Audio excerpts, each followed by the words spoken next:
Acres of Diamonds by Russell H. Conwell, Part 10. 7. How a University was Founded. The story of the foundation and rise of Temple University is an extraordinary story. It is not only extraordinary but inspiring. It is not only inspiring but full of romance. For the university came out of nothing but the need of a young man and the fact that he told the need to one who throughout his life felt the impulse to help anyone in need and has always obeyed the impulse. I asked Dr. Conwell at his home in the Berkshires to tell me himself just how the university began, and he said it began because it was needed and succeeded of the loyal work of the teachers. And when I asked for details, he was silent for a while, looking off into the brooding twilight as it lay over the waters and the trees and the hills, and then he said, "It was all so simple. It came about so naturally. One evening after a service, a young man of the congregation came to me, and I saw that he was disturbed about something. I had him sit down by me and knew that in the few moments he would tell me what was troubling him. Dr. Conwell," he said abruptly, "I earn but little money and I see no immediate chance of earning more. I have to support not only myself but my mother. It leaves me nothing at all. Yet my longing is to be a minister. It is my one ambition in life. Is there anything that I can do?" "Any man," I said to him, "with the proper determination and ambition can study sufficiently at night to win his desire." "I have tried to think so," said he, "but I have not been able to see anything clearly. I want to study and I am ready to give every spare minute to it, but I don't know how to get at it." I thought a few minutes and I looked at him. He was strong in his desire and in his ambition to fulfill it, strong enough physically and mentally for work of the body and of the mind, and he needed something more than generalizations of sympathy.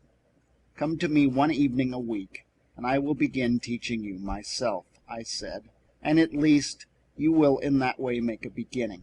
And I named the evening. His face brightened and he eagerly said that he would come, and left me. But in a little while he came hurrying back and said, "May I bring a friend with me?" he said. I told him to bring as many as he wanted to, for more than one would be an advantage. And when the evening came, there were 6 friends with him, and that first evening I began to teach them the foundations of Latin. He stopped as if the story were over. He was looking out thoughtfully over the waning light, and I knew that his mind was busy in those days of the beginning of the institution he so loves, and whose continued success means so much to him. In a little while he went on. That was the beginning of it, and there was little more to tell. By the 3rd evening the number of pupils had increased to 40. Others joined in helping me, and a room was hired, then a little house, then a second house. From a few students and teachers we became a college. After a while our buildings went up on Broad Street alongside the Temple Church, and after another while we became a university. From the first, our aim, I noticed how quickly it had become our instead of my, our aim was to give an education to those who were unable to get it through the usual channels. And so that was really all there was to it. That was typical of Russell Conwell, to tell of brevity of what he has done, to point out the beginnings of something and quite omit to elaborate as to the results, and that when we come to know him is precisely what he means you to understand, that it is the beginning of anything that is important, and that if the thing is but earnestly begun and you set it on the right way, it may just as easily develop the big results as little results. But his story was very far from being all there was to it. He had quite omitted to state the extraordinary fact that beginning with those 7 pupils coming to his library in the evening in 1884, the Temple University has numbered, up to the commencement time in 1950, 88,821 students, nearly 100,000 students, and in the lifetime of the founder. Really, the magnitude of such a work cannot be exaggerated, nor the vast importance of it when it is considered that most of those 88,000 students would not have received their education had it not been for Temple University. And it all came from the instant response of Russell Conwell to the immediate need presented by a young man without money. "And there was something else I wanted to say," said Dr. Conwell unexpectedly. "I want to say more fully than a mere casual word how nobly the work was taken up by volunteer helpers.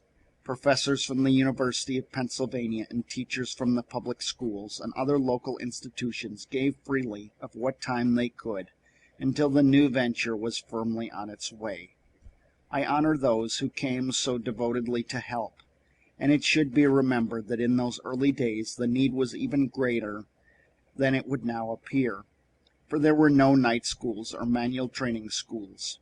Since then the city of Philadelphia has gone into such work, and as fast as it has taken up certain branches, the Temple University has put its energy into the branches just higher. And there seems no lessening of the need for it," he added ponderingly. "No, there is certainly no lessening of the need for it. The figures of the annual catalog would alone show that. As early as 1887, just 3 years after the beginning, the Temple College, as it was for the first time called, issued its first catalog, which set forth the stirring words that the intent of its foundation was to provide such instruction as shall best be adapted to the higher education of those who are compelled to labor at their trade while engaged in study, cultivate a taste for higher education and the most useful branches of learning, awaken the character of young laboring men and women, a determined ambition to be useful to their fellow man. The college, the university, as it is in time came to be, early broadened its scope, but it was from the first continued to aim at the needs of those unable to secure education without such hope as, through its methods, it affords. It was chartered in 1888, at which time its numbers reached almost 600, and it has ever had such a constant flood of applicants. It is demonstrated, as Dr. Conwell put it, that those who work for a living have time for study, and he does not himself add this, has given the opportunity. He feels a special pride to the features by which lectures and recitations are held at practically any hour which best suits the convenience of the students. If any 10 students join in a request for any hour from 9 in the morning until 10 at night, a class is arranged for them to meet that request. This involves the necessity for a much larger number of professors and teachers than otherwise would be necessary, but it is deemed a slight consideration in comparison with the immense good done by the meeting of the need of workers. Also, President Conwell, for of course he is the president of the university, is proud of the fact that the privilege of graduation depends entirely upon knowledge gained, that graduation does not depend on having listened to any set number of lectures or upon having attended for so many terms or years. If a student can do 4 years' work in 2 years or 3 years, he is encouraged to do it. If he cannot do it in 4, he can have no diploma. Obviously, there is no place at Temple University for students who care for only a few years of leisured ease. It is a place for workers, and not of all of those who merely wish to be able to boast that they attended a university. The students have come largely from among the railroad clerk, bank clerks, bookkeepers, teachers, preachers, mechanics, salesmen, drug clerks, city and United States government employees, widows, nurses, housekeepers, brakemen, firemen, engineers, motormen, conductors, and shop hands. It was when the college became strong enough and sufficiently advanced in scholarship and standing, and broad enough in scope to win the name of university, that this title was officially granted to it by the state of Pennsylvania in 1907, and now its educational plan includes 3 distinct school systems. First, it offers a high school education to the student who has to quit school after leaving the grammar school. Second, it offers a full college education with the branches taught at long-established high-grade colleges to the student who has quit on leaving the high school. Third, it offers further scientific or professional education to the college graduate who must go to work immediately on quitting college, but who wishes to take up some of the course, such as law, medicine, or engineering.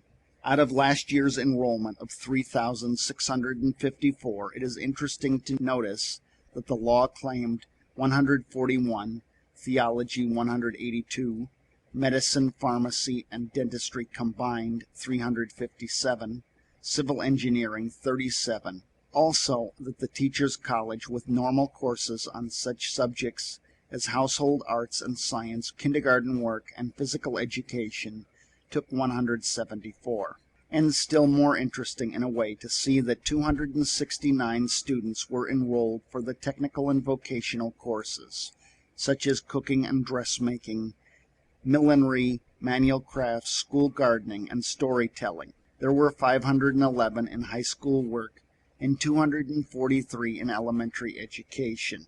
There were 79 studying music and 68 studying to be trained nurses. There were 606 in the College of Liberal Arts and Sciences, and the Department of Commercial Education. There were 987, for it is a university that offers both scholarship and practicality. Temple University is not in the least a charitable institution. Its fees are low, and its hours are for the convenience of the students themselves. But it is a place of absolute independence. It is indeed a place of far greater independence. So one of the professors pointed out, than are the great universities which receive millions and millions of money in private gifts and endowment. Temple University in its early years was solely in need of money, and often there were thrills of expectancy when some man of mighty wealth seemed on the point of giving, but not a single one ever did. And now the Temple likes to feel that it is glad of it. The Temple, to quote in its own words, is an institution for strong men and women who can labor with both mind and body. And the management is proud to be able to say that, although great numbers have come from distant places, not one of the many thousands ever failed to find an opportunity to support himself.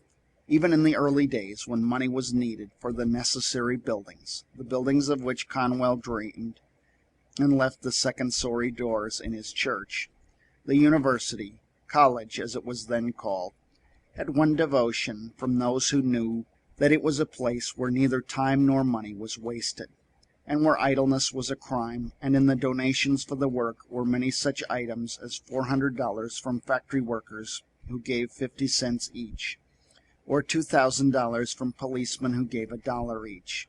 Within 2 to 3 years past, the state of Pennsylvania has begun giving it a large sum annually, and this state aid is public recognition of the Temple University as an institute of high public value, the state money invested in the brains and hearts of the ambitious. So eager is Dr. Conwell to place the opportunity of education before everyone that even his servants must go to school. He is not one of those who can see needs that are far away, but not those that are right at home. His belief in education and in the highest attainable education is profound, and it is not only on account of his abstract pleasure and value of education, but its power of increasing the actual earning power and thus making a worker of more value to both himself and the community.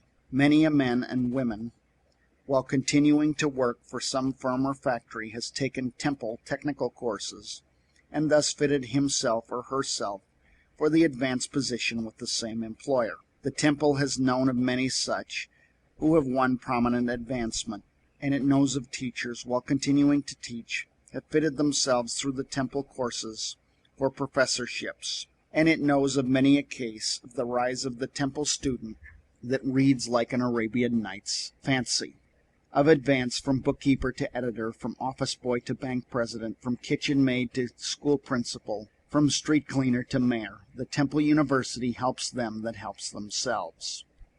President Conwell told me personally of one case that especially interested him because it seemed to exhibit, in a special degree, the Temple possibilities. And it particularly interested me because it also showed in high degree the methods and personalities of Dr. Conwell himself. One day a young woman came to him and said she had earned only $3 a week and she desired very much to make more. "Can you tell me how to do it?" she said. He liked her ambition and her directness, but there was something he felt doubtful about, and that was that she looked too expensive for $3 a week. Now, Dr. Conwell is a man you would never suspect of giving a thought to the hat of a man or woman, but as a matter of fact there is very little that he does not see. But though that hat seemed too expensive for $3 a week, Dr. Conwell is not a man who makes snap judgments harshly, and in particular he would be the last man to turn away hastily one who sought him out for help. He never felt, nor could possibly urge upon anyone, contentment with the humble lot he stands for, advancement. He has no sympathy with that dictum of the smug that has come to us from a nation tight-bound for centuries by its gentry and aristocracy, about being contented with the position in which God has placed you, for he points out that the Bible itself holds up advancement and success as things desirable. And as the young woman before him, it developed, through discreet inquiry, veiled by frank discussion of her case, that she had made the expensive-looking hat herself.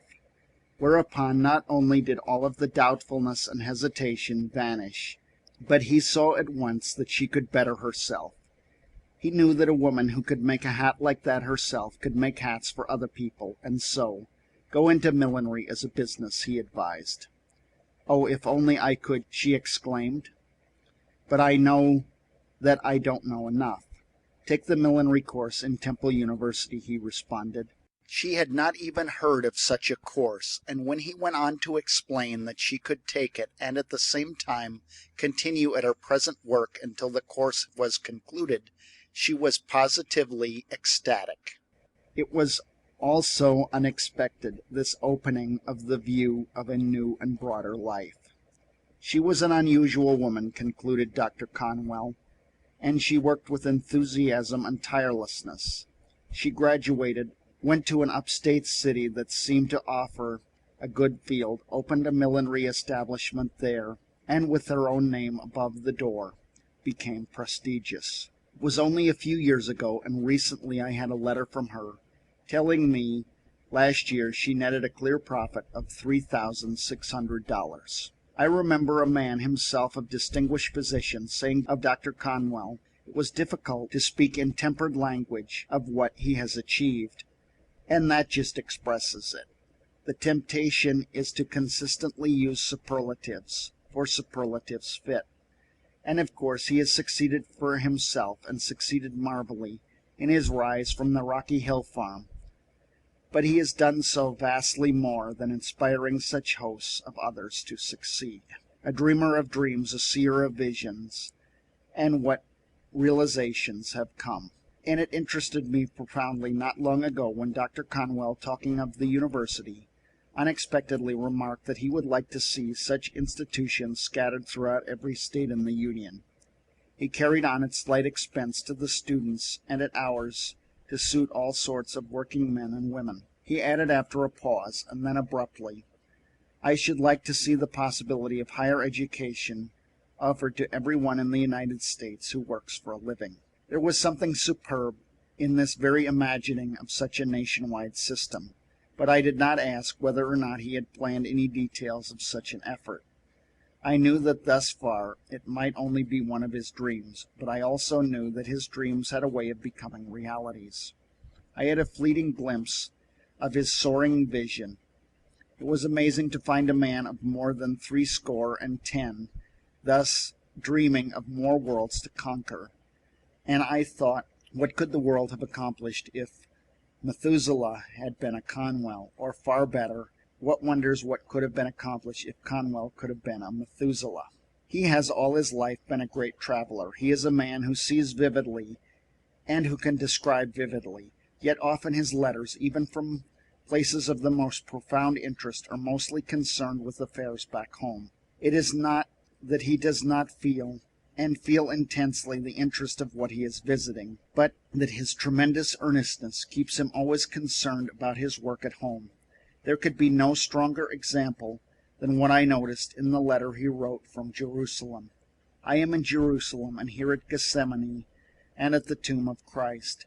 Reading thus far, one expects that any man, and especially a minister, is sure to say something regarding the associations of the place and the effect of those associations on his mind.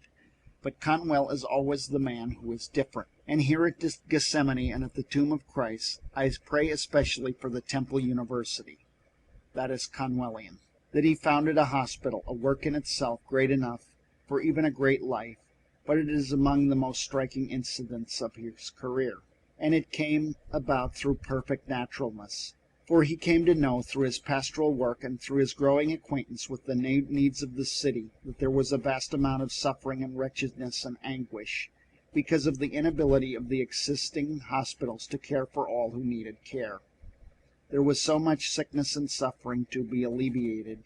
There were so many deaths that could be prevented, so he decided to start another hospital. And like everything with him, the beginning was small. That cannot too strongly be set down as a way of this phenomenally successful organizer. Most men would have to wait until a big beginning could be made, and so would most likely never make a beginning at all. But Conwell's way is to dream of the future business, but be ready to begin at once, no matter how small or insignificant the beginning may seem to others. 2 rented rooms, 1 nurse, 1 patient. That was the humble beginning in 1891 of what has developed into the Great Samaritan Hospital.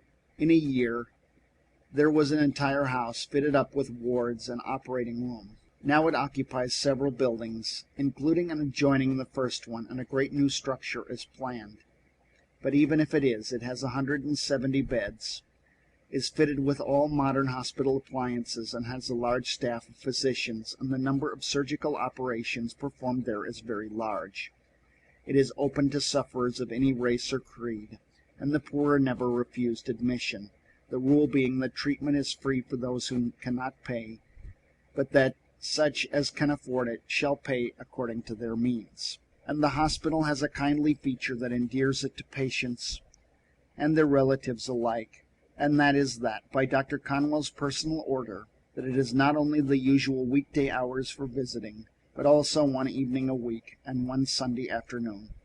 For otherwise, as he says, many would be unable to come, as they could not get away from their work. A little over 8 years ago, another hospital was taken in charge, the Gerritsen, not founded by Conwell, this one, but acquired and promptly expanded in its usefulness. Both the Samaritan and the Gerritsen are part of Temple University. The Samaritan Hospital has treated since its foundation, up to the middle of 1915, 29,301 patients. The Gerritsen, in its shorter life, 5,923, including dispensary cases as well as house patients.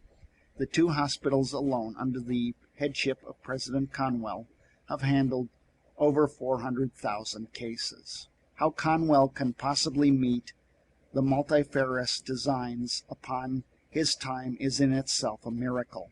He is the head of a great church. He is the head of a university. He is the head of the hospitals. He is the head of everything with which he is associated. And he is not only nominally but actively the head. End of part 10.